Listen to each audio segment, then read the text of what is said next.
Hello guys, welcome back to our channel Gaming Basics. In today's video, I will be teaching you guys how to charge your Meta Quest 3.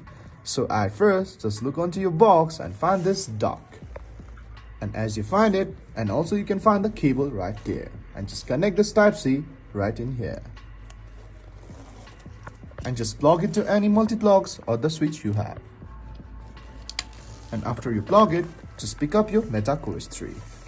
And look at the left side of the Meta Quest 3 when you can see this Type-C. And all you have to do is, with the port in your hand, just connect it. And as you connect it, it blinks. As you can see, the blinking is on. That means your Meta Quest 3 is charging. So guys, that's how you charge your Meta Quest 3.